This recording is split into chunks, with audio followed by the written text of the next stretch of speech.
Então, assim, a França tinha o pedaço dela que ela queria manter. Igual a Espanha, já teve um momento que entra também contra os Estados Unidos, porque tem pedaço que quer manter e tal, então assim... Você acha que o governo Bolsonaro ele flertou com o fascismo?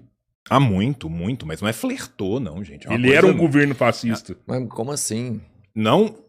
Olha, se tudo vira fascismo, nada é fascismo, tá? Então, assim, a gente tem que ter conceito nas coisas.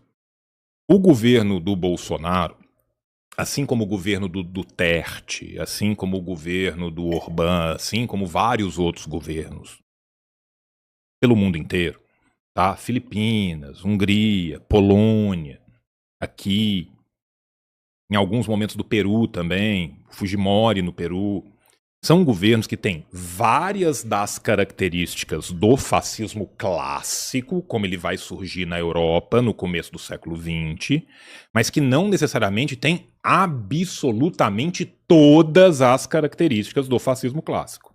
O que seriam as principais características do fascismo? Só para mim entender que a gente vai também assim, falar, não, essa vi no Bolsonaro, porque, assim, o que não tem, que é o mais importante, que é o corporativismo no Estado. Tá?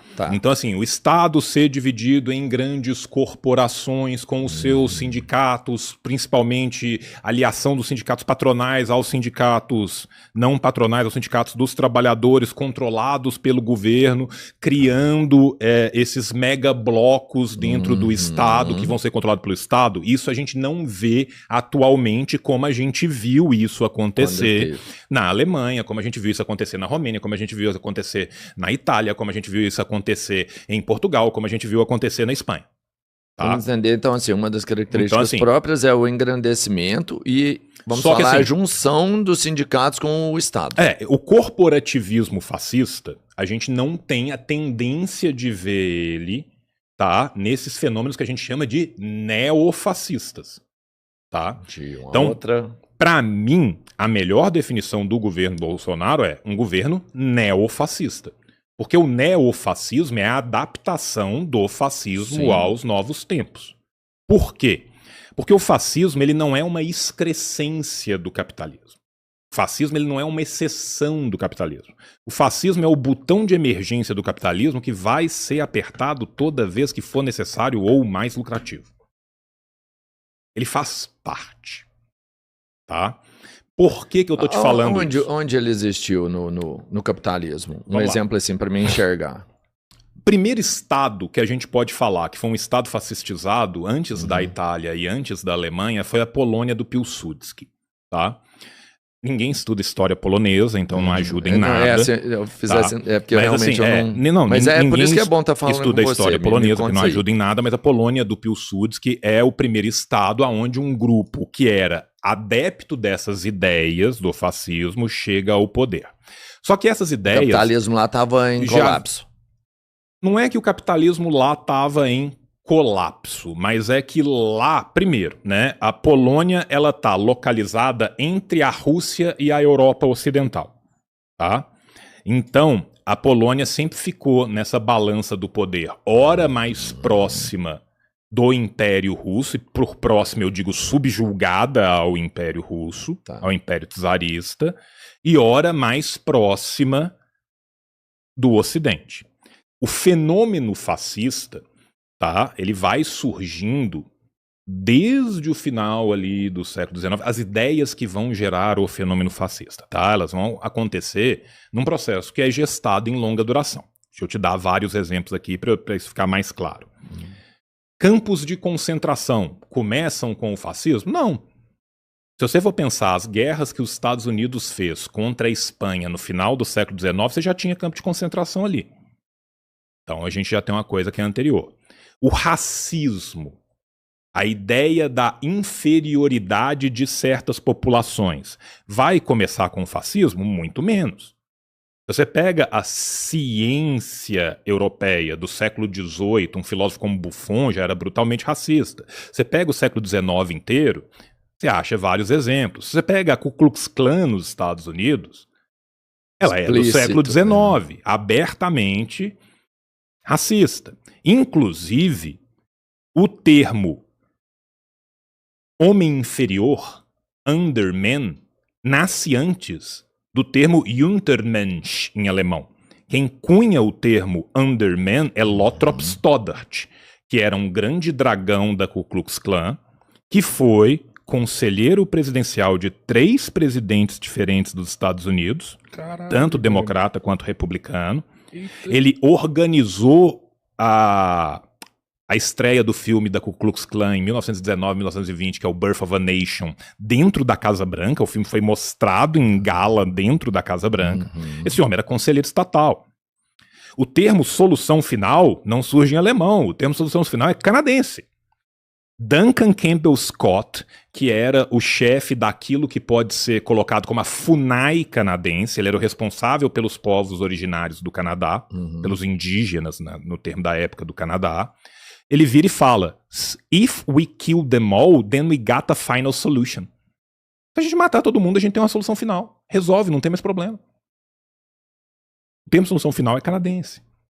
Então você tem todo um trânsito de ideias atlântico que vai e volta da Europa para os Estados Unidos, desde o final do século XVIII, mas principalmente durante o século XIX, que vai ir alimentando essas ideias.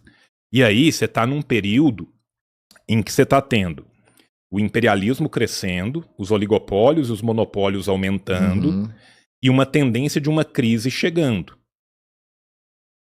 Dentro desses estados todos, principais do imperialismo, não estarem conseguindo mitigar essa crise, aparece essa ideia mais extrema de um Estado mais forte, de um Estado fechado. O que é o fascismo? Vem do facho, o facho de combatimento, todo mundo junto.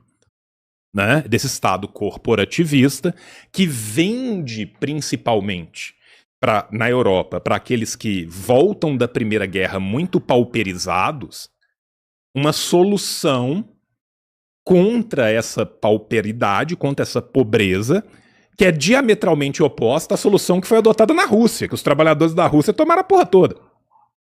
Né? Então, por mais que você já tenha um partido fascista na França, por exemplo, em 1910, antes da Primeira Guerra Mundial, ele vai crescer de verdade no pós-Primeira Guerra Mundial. Pilsudski vai tomar o poder na Polônia 19, 20, mais ou menos.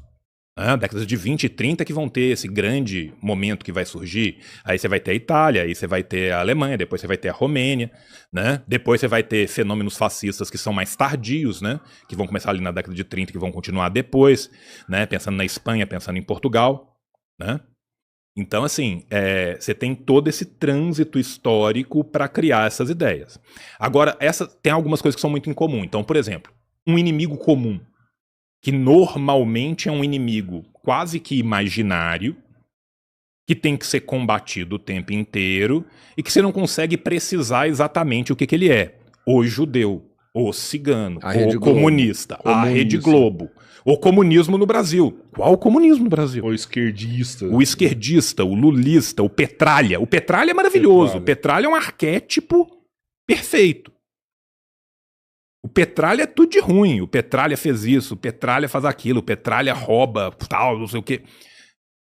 Tem uns que faz isso mesmo, né? Não tô falando que não tenha gente que rouba e tal. Eu tô falando assim, você cria esse arquétipo de um inimigo. Inclusive dos dois lados, inclusive do lado dos bolsonaristas também. Não, mas aí mas o que eu tô te falando é o seguinte, aí é uma questão de criação do inimigo. Além dessa criação do inimigo, você tem toda a ideia de um retorno a um passado glorioso que só existiu na cabeça de quem o acredita, tá? Então, por exemplo, na Alemanha, você tem toda uma ideia de voltar ao passado do povo germano teutônico, o anel dos Nibelungos, as pessoas cantando Wagner e tal. Aquilo, de fato, nunca existiu. Aquele é um passado imaginado, teórico, de uma glória passada que nunca existiu. Sabe? É tipo assim, Deus acima de tudo, Brasil acima de todos. Sabe quem que é esse slogan? Só te cortando um pouquinho. Do Collor. Sabe das paradas? Deus Brasil acima de todos. Tem base. É réplica de política. Sacou? Então, assim, é isso que eu tô te falando. Tem vários fatos que são ali em comum. a necessidade de criar essa figura de um líder e colocar ele em grandes passeatas, em grandes coisas da população. As motociatas do Bolsonaro eram literalmente copiadas das motociatas do Duce, do Mussolini. O Mussolini fazia motociata, igualzinho. Tipo, pegava aquela motoquinha, tinha uma cápsula do lado ali, não é? Andava ali e tal na frente, todo mundo vai andando junto pra mostrar que ele também é uma pessoa como os outros e tal, que ele também tá andando de moto, igual você anda de moto, sabe? Toda aquela mise-en-scène do cara comendo o pão com o leite condensado, igual se ele fosse um Neandertal e não tivesse controle de motricidade fina na mão, sabe? Gente, pelo amor de Deus, cara, ninguém consegue derramar aquela quantidade de pó no próprio colo. Sabe? Aquilo é feito pra mostrar que ele é um cara simplão. Só que o cara simplão vive numa mansão que nenhum dos salários dele jamais seria capaz de comprar.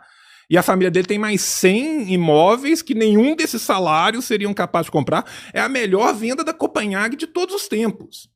Sabe? Então, assim, você se passa como algo muito popular, enquanto, na verdade, é um governo para elite. Quem que banca o fascismo alemão, o nazismo? As grandes corporações alemãs, as grandes empresas alemãs que lucraram como nunca tinham lucrado antes. Inclusive roubando, né? Outras empresas, saqueando os judeus ali, né? Os caras triplicaram o patrimônio. É isso, você entendeu? Pergunta, quantos jet skis você tem? Quantos helicópteros você tem? Ninguém tem jet ski, ninguém tem helicóptero. O cara tava preocupado em baixar imposto de jet ski e de helicóptero. Não é uma medida popular. Né? Enquanto na campanha se mostrava no santinho o seu gás vai custar R$20, não compre dólar hoje, o dólar vai cair muito, tudo vai cair e tal.